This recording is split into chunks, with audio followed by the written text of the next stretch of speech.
Selamat pagi Bapak Ibu Saudara yang diberkati oleh Tuhan. Kita patut bersyukur atas hari baru yang Tuhan perkenankan untuk kita tapaki.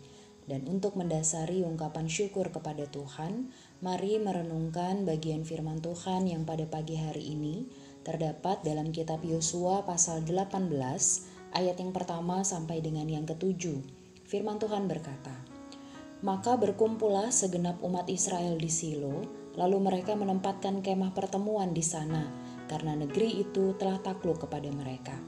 Pada waktu itu masih tinggal 7 suku di antara orang Israel yang belum mendapat bagian milik pusaka. Sebab itu berkatalah Yosua kepada orang Israel, 'Berapa lama lagi kamu bermalas-malas sehingga tidak pergi menduduki negeri yang telah diberikan kepadamu oleh Tuhan, Allah nenek moyangmu? Ajukanlah 3 orang dari tiap-tiap suku, maka aku akan menyuruh mereka supaya mereka bersiap untuk menjelajahi negeri itu, mencatat keadaannya sekadar milik pusaka masing-masing, kemudian kembali kepadaku. Sesudah itu, mereka akan membaginya di antara mereka menjadi 7 bagian. Suku Yehuda akan tetap tinggal dalam daerahnya di sebelah selatan, dan keturunan Yusuf akan tetap tinggal dalam daerahnya di sebelah utara. Kamu catat keadaan negeri itu dalam 7 bagian, dan kamu bawa kemari kepadaku. Lalu aku akan membuang undi di sini bagi kamu di hadapan Tuhan Allah kita. Sebab orang Lewi tidak mendapat bagian di tengah-tengah kamu, karena jabatan sebagai imam Tuhan ialah milik pusaka mereka. Sedang suku Gad, suku Ruben, dan suku Manasye yang setengah itu telah menerima milik pusaka di sebelah timur sungai Yordan yang diberikan kepada mereka oleh Musa, hamba Tuhan. Demikianlah firman Tuhan." Bapak Ibu Saudara yang diberkati oleh Tuhan, firman Tuhan yang kita baca dan renungkan bersama-sama pada pagi hari ini mengisahkan tentang peristiwa yang terjadi setelah bangsa Israel di bawah pimpinan Yosua berhasil menaklukkan beberapa daerah dan memasuki tanah Kanaan. Setelah kemenangan ini diraih, maka bagi 12 suku Israel akan mendapatkan bagian pusaka sesuai dengan janji Tuhan. Yang menarik adalah saat didapati 7 dari 12 suku Israel ternyata belum mendapat bagian pusaka. Dan setelah ditelusuri, ternyata ini bukanlah karena Tuhan tidak menepati janjinya, melainkan karena kemalasan mereka sendiri. Yang seharusnya mereka lakukan adalah pergi untuk menjelajah negeri, mencatat keadaannya, serta membaginya ke dalam 7 bagian, dan melaporkannya kepada Yosua, sehingga Yosua dapat membuang undi dan membagi sisa tanah yang ada. Bahkan untuk melakukan hal sesederhana ini pun, 7 suku Israel ini merasa malas, sampai akhirnya enggan untuk menjalaninya. Padahal itu semua demi kelangsungan masa depan mereka sendiri.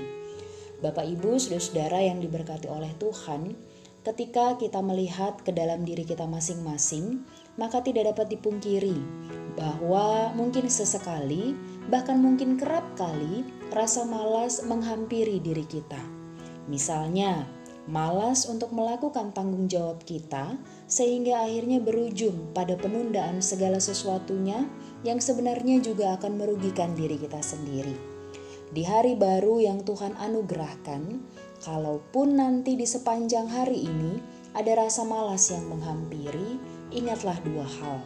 Yang pertama, Tuhan inginkan kita menjadi pribadi yang produktif untuk mengisi hari ini dengan beragam hal-hal yang baik, sehingga kita pun dapat menjadi saluran berkat Tuhan bagi banyak orang.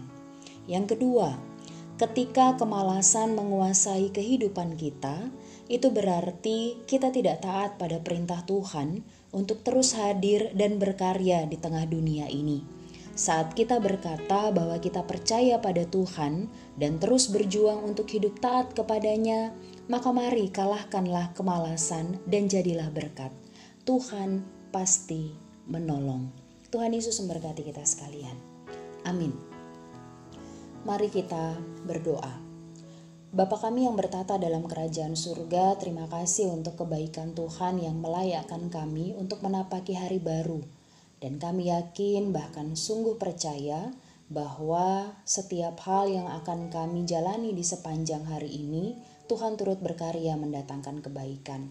Terima kasih untuk firman-Mu yang boleh mengingatkan kami supaya kami tidak larut dalam kemalasan.